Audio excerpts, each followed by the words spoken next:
Yeah, what if by the end of the series, like Kim decides to like repair the watch because she knows that her sister would have wanted her to stop Oh. living in the past and like look forward to like the things that they have and like with like Welcome to The Story Thinker, a Webtoons and Witcher podcast for superfans with scene-by-scene analysis. Featuring sharp co-hosts for a fuller picture, we dive deep into character psychology, relationships, and theories. We'd love it if you could like, subscribe, comment, and rate us on all podcast platforms and social media.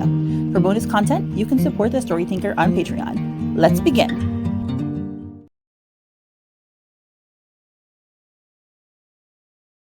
Hi, everyone, and welcome to episode 141 of Purple Hyacinth. We are here with Bundin. hello. Yep, hello. And this is Serene Sunset. And if you are a Kiwi shipper, boom, this is your episode. This is entirely devoted to Kiwi. It's been a while since we've had just one episode for them that wasn't like an extenuating circumstance. It's just it's like 64 65 vibes, where it was like 65 begins with them, but like the whole just them for the episode. It's nice. Yeah, that's been 160 to 140 70 episodes, right? Oh no, actually there was that one where Kim was still feeling sick, so like Will took her to the sick bay in the precinct, and they were talking, and he brought up being in the explosion too, and Kim hugs him and stuff, and that was nice. I forget if that was an entirely Kiwi episode though.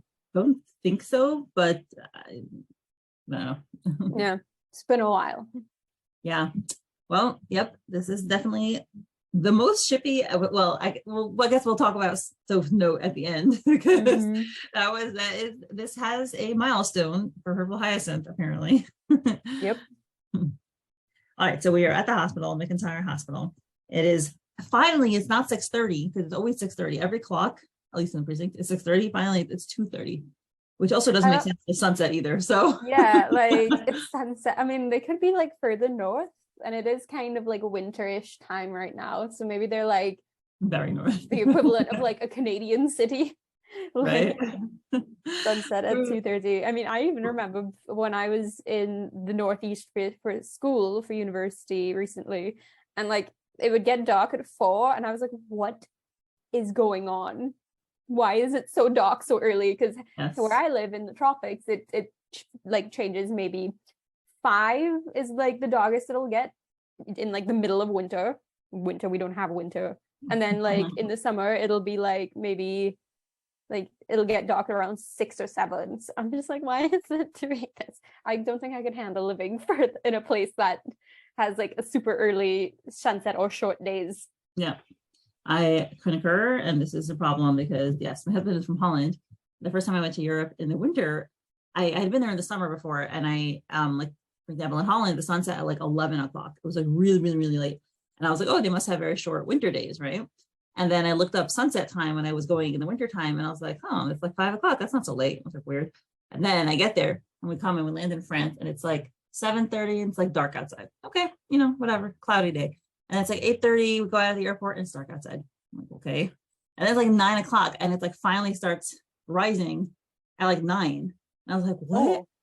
I was like, what? And my husband's like, yeah, of course, we always went to school when it was still dark outside. Okay. And and I remember I had planned on like, we're gonna wake up at 7 o'clock every morning, and we're gonna get, drive to the next city like bright and early. And like I couldn't drag myself out of bed because there was no sun until 9 o'clock. God, yeah, no. Point is, I feel like I need to live somewhere that has like long days and sunshine, but do what you have to do. Obviously, if I have to live somewhere that doesn't, and like good for my career, whatever, I'll move. But the end goal will be somewhere warm and sunny. I concur. And sunny.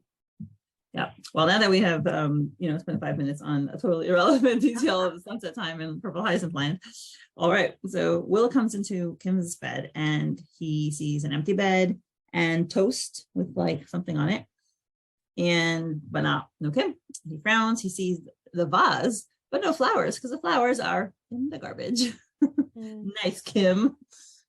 As soon as that happened, I'm like, oh my God, he got the flowers for her. I know.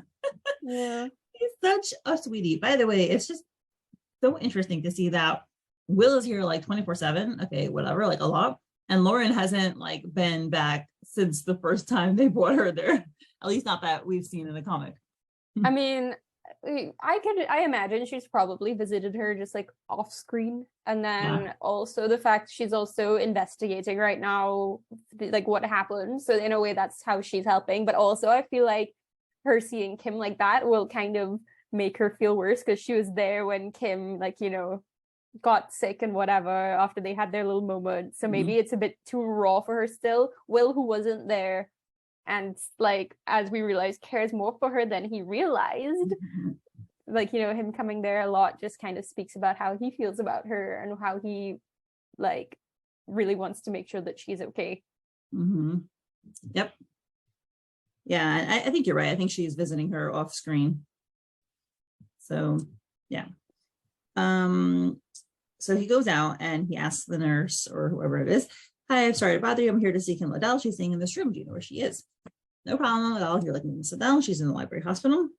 He's like, "On her own? Why? Did she start feeling better?" "Well, she was still fatigued this morning." Is that supposed to be soap, by the way? I thought so too, you know. I thought that would be a fun thing. I don't know, like, I don't think I've ever seen soap in glasses, though. That's the thing. But she's, you know, in her uniform. True. I think so. Short hair. She looks like her. She has the coloring. I mean, this nurse looks like, or this doctor looks like they have a bun. And Soap's hair is pretty short, unless Soap started to grow it out, but I don't know. But I did think that when I was reading this, because it's like, you know, we have Dr. 𝗏𝗏𝗏𝗏, so we had. I don't know. Oh yeah, right. It is a bun. Whatever. Yeah, I think it could look like her. Yeah. And she says, well, she was still fatigued this morning, but she grew stronger throughout the day and more agitated. Agitated. Well, yeah, I'm sure she would be agitated just from the mere fact that she has to sit in a bed. I thought, like, for me, it was, I think she brings this up later, but it's like being in the hospital room just keeps reminding her of her sister. So she's like, I can't stay in here right now. But I mean, she also seems like the type of person who can't sit still. So I think whatever, like, regardless of memories, she would be like, get me out of here. I need to be doing something, even if that something is sitting down and reading. Right. And also, I love Will's face being like agitated with the eyebrow. I don't know. You know nice. Yeah, how do you do that? It's like, I've always tried one down, one up. I can't do it. No, I can do the thing where, like, with your nose like this. That's it. That's all I can do. Nice. Like I used to practice. I can't do it right now. You know, it's on demand. You can't, but yeah. And she says, yes, she wants to leave her room. She kept insisting politely all morning. The doctor wasn't too keen on the idea, but after watching her for a couple more hours and seeing that Miss Liddell was still well and improving, Dr. 𝗏𝗏𝗏𝗏 agreed to let her go to the hospital's library for 2 hours. She should still be there. I think, okay, where is it? And first floor near the main entrance. Thank you. I'll go check. We go off there, and there's music, by the way. It's very nice music. Very nice. Turned off. Yeah, I love. It's been a while since we had a music episode. I think since 136, maybe. Let me see. No, wait, we had 139. But yeah, I feel like the music has been a lot more sparse in this season. Like, it's not as much music that we get per episode anymore. I wonder why. Busy. But yeah, I love the music and PH in general. It adds so much to the episode. So we have the hospital, and I gotta say, this hospital, the library, is stunning. I mean, it is so fancy. It's beautiful. Giving very New York Public Library vibes. Yes, right. Exactly. Like the same windows, right? Like I'm just like, what kind of hospital has this like world-class looking beautiful library in it, right? Like, and for what purpose? Unless it's like all medical books for the doctors, which I can see them needing in the time before like the internet and databases and whatever. Like, maybe these are all just medical books. Yeah, maybe. I agree. It's like stunning. It's a really gorgeous library. I was joking. Doors are like shining. I was joking that this hospital is clearly meant for the elite and government workers, because this is where they keep sending all the police officers and stuff. And I was like, God, I wonder what the other hospitals in the city look like in like the poor areas. Yeah, it's really beautiful. So he walks around, really lovely wooden bookshelves, and then he sees Kim, and she is sitting in the wheelchair by this ginormous window with a beautiful sunset, as the title suggests. Really nice sun over there. The light is filtering in. The lighting in this episode is just so beautiful. Every panel is just lit up with this like lovely hazy yellow light. Gorgeous. Yeah. And she's sitting reading a book, and obviously we have the like how Will sees her moment. You know, she's pensive, she's reading, she's tucking her hair behind her ears so daintily. She's very relaxed. She's not putting on like any sort of theatrics or anything. She's like focused. And then his face when he sees her, he's just so relieved, because like I just know that like he got the news that she was okay, but he was at work. So like as soon as he was able to finish like doing what he had to do or whatever, he like rolled up, and then he like, because he really just wants to see her, because it's one thing to hear that she's like awake, but he'd want to make sure with his own eyes probably that she was okay. Yeah, and that's just relieved, and he looks really relieved. First his mouth is like open, his mouth falls open, which I wonder if it's like the relief or also like, oh my gosh, you're so beautiful, you know. Why not both? Yes. Here, insert the meme with those, I forgot which movie it was from. Road to El Dorado. Yeah. Right. And we have this really interesting shot of him from like behind, underneath. He looks like a towering figure there. He's clacking over, and he says, "Were the flowers so bad that they made you run out of the room?" Someone's a little offended over here. Yeah, I mean, he's calling her up a bit. He's kind of curious. He's like, "Oh, did you not like low key?" I can feel like he's like, "Did you not like them?" Like, you know. Yeah. The fact that the first thing he mentioned, it meant something to him. Yeah, and I feel like it's a combo of him trying to keep it light because he knows that she would appreciate that. Yeah. And he doesn't want to like show how much he cares, but in what he's saying, it shows that he does, you know. Also, side note, I really like that I just love how it looks when you got like suspenders and the rolled up sleeves. Like I like that look. He looks amazing this whole episode. This episode is like Will looking fine. His hair's a little tousled a bit, like it's just good. I know, he's a good looking gentleman. And as I say, he's fine on the inside and out, because he's so nice this episode as well. A good boy. I know, little golden retriever. And she's like, "Will, what are you doing here?" "Coming to check on you." You're walking over, he's got his jacket in his hand, his blazer. And he said, "And to scold you for giving a hard time to the medical staff." Of course he's got to do that. And she's like, and she smiles. She's like, "Oh, and then she turns away. It looks sad. And she's like, "Wait, the flowers are from you?" And Fu pointed out this interesting thing about how her face is currently in this panel in like a cage, right? With like the window panes. And what was she saying about it? Something about Isn't it like it's like barred, like if she's like caged or like trapped in a way, or something like that. Yeah, she definitely feels trapped, right, in the hospital. Feels trapped with her memories of Daena. And I think she was saying how Will is, you know, coming down to her level and like going down to feel her feelings with her. And he's also, you know, stepping into the barred now panels in the next panels in the window. And he says, "Indeed, they were." And again, this is like an amazing library. I mean, that ceiling, I agree. This is like not a normal hospital library.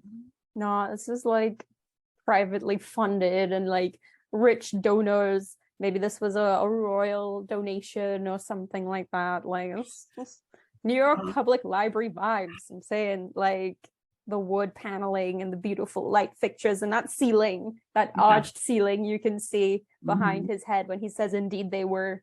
Yeah. Like, what kind of hospital has the money to do that? Yep. And he says, "Yes, they were." And she's like, "Oh shit, thank you. I was kind of you. You didn't mean to. I'm sorry. I didn't mean to. It's just that." And she's like stammering. And then she says, and she has like bags under her eyes over here, "Flowers like that remind me of funerals." And look at he pulls his hand on her shoulder and says, "Hey, it's all right." Aw. Look at that cutie. Can't believe he did that. No, but I think that this, like him acting this way, we could see back when she first got in the hospital and he was looking over her and he was like, when she was now there, and he's like, "Not you too." And then he's like, "Do I?" And then he's like, "No, don't be ridiculous," to himself. It's like, you like her. And I think now that he's had that thought, even though he's dismissed it on a conscious level, on a subconscious level, he's kind of more affectionate in a way with her because he just experienced what it would be like to lose her, and he doesn't want that. So he wants to be there for her, and he also knows that she's just been through this ordeal, and he just wants to be supportive and stuff, which is so nice to see. Oh, he's a sweetie pie. Mm-hmm. And she's like, surprised at that. Her eyes widen, and he removes his hand and he asks, "Is that why you sought refuge here?" And again, the setting is so gorgeous. It's just, you even have like a fig leaf plant, which that's a little more modern, but whatever. And she's like, yeah, right. I didn't want to be a pain in the ass for the nurses. Waking up in a room like that, it's like I was settling in my sister's place 10 years ago and I panicked. I just, they did some time away. This place looks like it belongs to a hospital at least. They're coming to get me back soon though. Does it look like it belongs to a hospital? When I read that, I was like, does she mean doesn't look like belongs to a hospital? I feel like that might have been it, because the whole point of her being there is that it's not like a hospital bed, and that's why she's more comfortable there right now. I feel like that might have been a typo or something, but or like, they forgot to include that. Which, I've seen fast passing more things now. I've noticed that there'll be grammatical errors and stuff in the fast pass that are edited by the time it becomes free. My favorite instance of that was like the last fast pass episode of the premiere of Purple Hyacinth, when Kim and Will go to visit Lauren, and like Kim tackles Lauren and Will's like, Kim, she has a cane, like stop. He says, Christ, Kim, and I'm like, Jesus is in the world. Right, and then he goes to God's. But then they edited out, but I still have the screenshot of him saying Christ, so I know that I didn't just fever dream that. But yeah, funny. But I think that's what they meant. But it's easy to have these things like slip. So yeah, and he offers to put the books back, and she accepts it. And then he wheels her around and says, "So you've started feeling better?" And she says, "Yes, much better since this morning. I must be close to poison free now. Don't worry, you're not getting rid of me anytime soon. I still need to know what Grumpy Cat has on me after his blackmail after the New Year's party." Wouldn't you like to know, Kim? Because one of those she doesn't remember. So funny. No, but I like one of the biggest ones is when she like went to kiss Will, like almost kissed Will, and he got the picture of it, and Lauren bought the blackmail. It seems she doesn't remember, because she says, he's like, "Oh, misery, it's better if you never knew." And she's like, "Why? Tell me." He's like, "Nope." So yeah, she doesn't seem to remember what had happened even. Nope. Well, I mean, they had to carry her out at the end of the night, so I believe that. Yeah, so she's annoyed, and then he sees, because he's been bending down, and he sees her watch, and he says, "I see that your sister's watch never leaves you wherever you go." And she says, "Oh yes." She looks at it, smiles, and he asks, why'd you never get it repaired? Oh, it looks so pretty in that picture. Yeah, that one and the one behind you, I think, are like that one's coming up too. It's just the gold light, man. This golden hour light is gorgeous. I know, it is. It's stunning. And she says, "It broke the night Daena died. She was shot the same day as the train station explosion and brought to the hospital in a critical state." All right, so I have questions on this. Yeah. So we kind of assumed that she got injured in the attack, but here it seems like it's not. Remember, I mentioned, I feel like this might have been the last episode or the one before the last one that I was on anyways, where I have this like crackpot theory that she got shot maybe because she saw that they were trying to kidnap Kieran and whoever, and she was like collateral damage in that. But I was like, it could, but I'm like, don't want to, not that I hope that either way she got shot, I don't hope for her to get shot, but it's like, it would be interesting to see how interconnected everything is, because I get the feeling that like all of their stories are sort of like all interconnected to that one event in one way or another. It's like, even with Will, we didn't know Will's connection to it until like this season, right? So it just kind of shows that we don't have all the facts about all these things yet. So yeah, I could believe that she was like trying to stop something involving the plot potentially, or even the kidnapping. That's my feeling anyways. I like that. I think that your assessment is correct. Yeah, and we also thought about maybe her being a spy or something. Maybe that was when Lily was on last one. We were talking about that, but Yeah, wait, that was the same episode, I think. Me, you, and Lily were talking about this one, and yeah, like it might have been that she was like undercover and in a dangerous situation or whatever, and that's why she couldn't tell Kim about what she was doing and all that stuff. So I don't know, many options, but she was trying to do the right thing, most likely. Yeah, I think I'm curious what it'll be, and yeah, I think it'll tie in, like you said. And she says, at first we thought she'd be able to make it, but she's still there. There were complications. I wonder if the complications is anything shady or just regular complications. Like, do you think it's like, oh, someone came in and like unplugged her from life support, or like, you know, or do you think it's just whatever? Like, I mean, based on like what's happening here, I mean, someone could have, like, while they're like doing initial like surgery on her, maybe when she now came in, or when they were treating her when she now came in, someone could have done something potentially. But it looks like they stabilized her, and then she's like holding the watch and then drops it, and then that's kind of like, okay, she's declining again, we need to get her into surgery, but then the surgery doesn't work. So it could just be she had too much internal damage or hemorrhaging, internal bleeding, whatever, to survive, which is sad. Yep. And we see again Kim crying, and then Daena is holding the watch, and then Kim says she dropped the watch as she stopped breathing, and you see it's dropping and clangs on the floor. It is like, yeah, very it's the same time. Yeah, what's this the time again? Like it's like 12:20-ish. Okay, like yeah, the positions look the same. I don't know about the Roman numerals and stuff, how, like, trying to read it. Maybe it's like a bit past one. I'm pretty sure it's meant to be the time that it is. Yeah. And she says, that's the last I saw of her before she had to be rushed into surgery and never made it out. The watch broke when it hit the ground, and I don't know, I've never had the heart to repair it since. Which is very poetic. Yeah. And he says, well, I'm sure your sister would be happy to know her watch is in good hands. I'm sorry for what happened to her and that you had to relive those moments. But I'm sure you'll be out of the hospital in no time, considering how much you improved.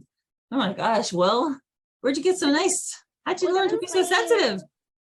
He's like in the first panel that he's like being earnest and concerned, but then he's like trying to make it like nice and like, oh, you'll get better in no time and all that stuff, reassure her. It's just nice to see. He's such a good boy. I know. And then, like you said, he's using humor to make her happy again and distract her. He's like, oh, look at you. You already look 1,000 times better now than when you know they got work to do at the precinct. I also like I just thought of something as we were talking about the watch, because you know how they've said that Purple Hyacinth is all about like healing and stuff and moving on and trying to like, you know, all that stuff. I guess what you're gonna say. Yeah, what if by the end of the series, like, Kim decides to like repair the watch because she knows that her sister would have wanted her to stop living in the past and like look forward to like the things that they have, and like with like, or maybe like she, like, I don't know, like she would probably need to be the one to like repair it back all the time till her wedding day. Like she knows when to show up. Oh, that'd be fun. Oh, I was thinking, what if Will got it repaired for her, knowing that's what she would have wanted, or something like, just be nice. Or Will learns how to repair watches for her, something like that. Anything, but yeah, that would be just a nice touch to say that. Just even by having the watch, it's like remembering her sister, but allowing it to like the time to continue would be a really good way of showing, I won't forget you, but I will live my life to the fullest. Right. I love that. I think it's very appropriate. And she's like, yeah, well, after careful consideration, I don't mind prolonging my stay here. And he's like, yeah, the sooner the better that we can get back to. I don't know, catching some bad guys, running after some bloody assassins, or curbing some explosions. You know, the normal Tuesdays. Did you see someone point out that like on Webtoon, technically Purple Hyacinth is a Tuesday episode? So that's cute. I don't know if that was intentional or not. It could be, but it's I love that just little touch of fourth wall break. And he is watching her. She's laughing, and there's a panel just of him watching her, which is again, you know, classic. Like, yeah, he's adoring her. He's just looking at her and he's just so happy that she's laughing and being herself again. Yeah, it's like these moments where they're like, oh my God, I think I like her. Yeah, we hope that's what's going through his brain. And she's like, I bet you actually need me to get back to work ASAP because that mighty Lieutenant Hawks is in shambles without his trusty sergeant, isn't he? He says, yeah, I need you. Oh my gosh. She was not prepared for him to be so sincere with it. Neither were we. She's just dumbfounded looking up at him, and he's looking down at her with the sweetest expression. And he's like, the almighty lieutenant needs his trusty sergeant. Oh my gosh. Rereading it again makes it feel so much better. I haven't read it since I did it the first time last night. So it's just he just looks so good, and he's like the lights, and it's all just such a warm atmosphere. Like I always find that like things that are like lovey-dovey or whatever, or like not even necessarily romantic, but like tender scenes feel so much more tender with like a warm atmosphere. Like we're reading a book, I really like seeing like descriptive words that imply like sun and warmth and nice. I feel like that just makes it feel so much more warm, like as a reader. So like seeing this is just like, it's so tender and nice and genuine, and it's just nice to see. You know, and in a way it's her seeing him in a new light, literally. Yes, that's what you did there, so yeah, and it's just great to see Will be, you know, open up and be honest and be real. But you know what, I keep saying that I'm surprised that he does that, but I shouldn't really be surprised because he's done that quite a lot. So maybe that's just his personality, you know. Yeah, and that's his personality, like his default personality, without having to repress himself for the sake of his family and stuff. I like seeing this because I feel like in a way like 𝗫𝗏 probably has influenced him to kind of not feel like he's stuck, because I mean obviously Lauren has been there to like try and help him out of it, but I feel like having 𝗫𝗏 who's in the same position and him and her kind of having their like bond, I feel like that's kind of made him feel like he can loosen up a little bit and be genuine. Right. But that also makes me wonder, like, if he and Kim were to try like begin to like, I don't know, progress in a relationship, like what would Stefan do when he finds out about that? And that's gonna be bad, and that's gonna not be good. Well, that'll probably teach Will to stand up for himself and be like, I don't care, you're not gonna do what you did to Talia and Raphael. I'm gonna have her, like, it's none of your beeswax. I think he'll finally stand up for himself. Oh, William, I would love that so much. Please do it. Stand up to Papa Hawks, who's not nice. I think if he does that, he could like throw Talia in his face, and then we'll get like some kind of big reveal or some plot thing about Stefan. I would really love, because I remember like Lauren offered to like help him out with that. I would love if like Lauren was there potentially, because you know they're moving the same circles, and even though Hawks doesn't approve of Will and Lauren's like relationship, it's still like not improper. So I don't know, I'd love to, and then Lauren would be there to like hear the lies and stuff, so we'll be able to like know more. I don't know, I'd love that. But also Will doing that one-on-one would also be really powerful, because he doesn't really, like, he's doing it on his own. Just to confront him, right? Yeah, so, but like, you know, either way, not picky so long as it happens. Exactly. And then she is once again shocked, and she's like, what was that? I didn't expect you to say that. And then we have a badump. As Soph now says, she says in her note, second, you know, honestly, this might be my favorite part of the entire episode, is this little comic. All right, let me just read the note for a second. Yeah. You know, the Hyacinth is a hellish slow burn when the first heartbeat is not related to a close to death experience happens after 141 episodes. It's not even about the main characters either. Second thing. But like, you know what? I don't like. I'm a patient woman.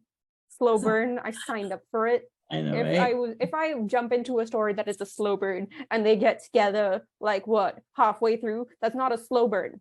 You need to be in it and be prepared to get crumbs for years. Or at least if you find a completed series, get crumbs until like the furthest point to make it like plausible, right? So I'm fine with this. 𝗏𝗏 has been an exercise of patience, and I'm fine with it because we're finally receiving dividends from that. But like also we haven't had any 𝗏𝗏 since we got that, but that was a big episode, so like, you know, I don't mind. Also, I enjoy that we've been able to explore the other characters. Yeah, I appreciate that a lot, so that they're not being like left to the side, because that will feel kind of like half-baked. But they're not doing that. They're giving everybody the attention they deserve. We got a full Kiwi episode, and this doesn't feel like a leap forward for them. I feel like this felt like a natural progression. It didn't feel like all of a sudden this was out of nowhere, which I appreciate. Yeah, I agree. Do you want to read the little comic at the end? Sure. So back in the hospital room, it looks like Kim's dad says, "We had ample time to get to know each other. He even lifted us up here one day." And then Kim's mom says, "There's no way you wouldn't wake up with a charming guardian like him." And then Kim, their hair sticking, she's like, "Mom." And then her dad's like, "No wonder you always talk about him at home." And she's like, and then he's like, chokes. A good mom and dad. Me and my husband plan on doing this to our children. Like, we do it already. We have like a kid who was like, I don't know, we're like hugging or something. He's like, "Why are you hugging?" And then, you know, we just kissed each other in front of him, because we're like, you think hugging is bad? Watch us kiss. You know, like, cute. Love that.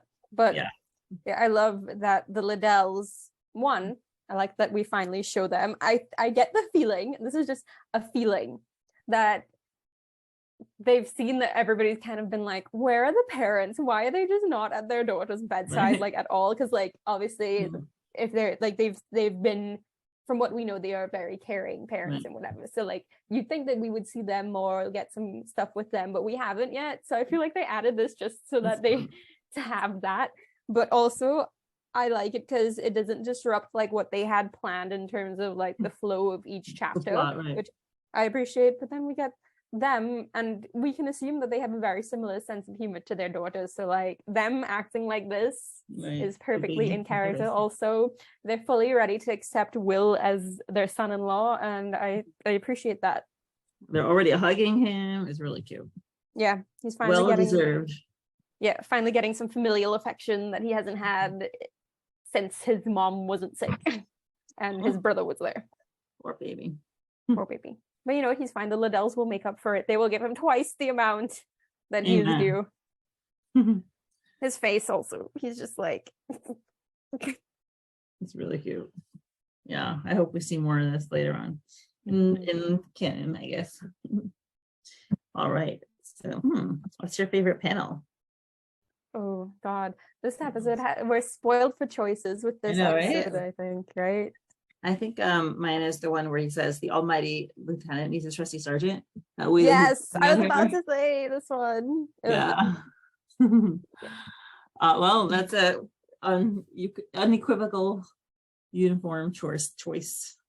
Yeah, just I don't know. Also, like I said, I like his outfit today. So it's like we get the fit, we get the fit, we get the I don't know, he's just well proportioned. Like the art is very nice, he looks good, and then it's like like with her looking up at him, like again literally looking at him in a new light, beautiful lighting with the shadows of the window grate, and like you could see the stuff in the background, and it's just nice. And he just looks so like sure in his he's sure in his conviction, like, you know, he's like, I want you to be Kay, like no BS.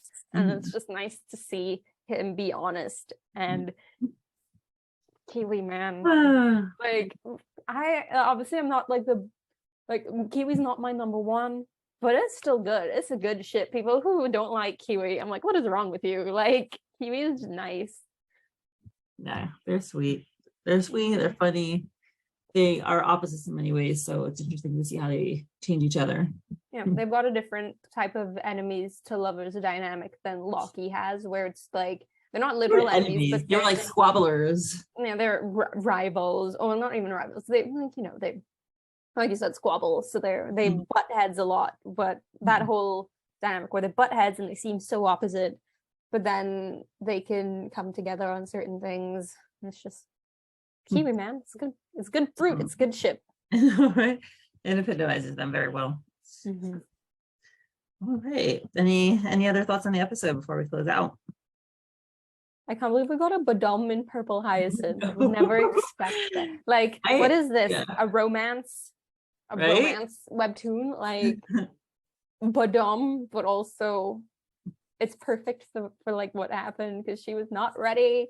And he said that, and he's looking like that in that lighting, looking at her with such like an adoring gaze. And she's like, oh no. Because I don't think we've really seen her thoughts attraction much on her part, other than like when Will is looking beautiful in the lighting, like in 64, that one panel of him where he's just like in the light and it's like got the snow and everything is pretty and she's looking at him, but that's just looking. This is her looking and feeling. So yeah, good to see progress on our ships, Mindy. Progress. Oh yeah, finally we're finally leaving the dock. We're finally almost finished building the boat. Yeah, we're ready for pick the gangway up or whatever it's called. Yes. Alrighty. I can drive a boat, so I can do that. I will do it if I have to. We will all sit there and be the rowers. Put in a sail, whatever we need to do to get moving. We will move though, eventually. Yeah. Alrighty. Well, thank you so much, Bundin. It was a pleasure as always. Thank you again for having me. It's nice to talk about these things. I enjoy talking about it with you, like whenever I can. So yeah. Oh, thank you for signing up. Awesome. Awesome. Have a great night. Bye. Bye.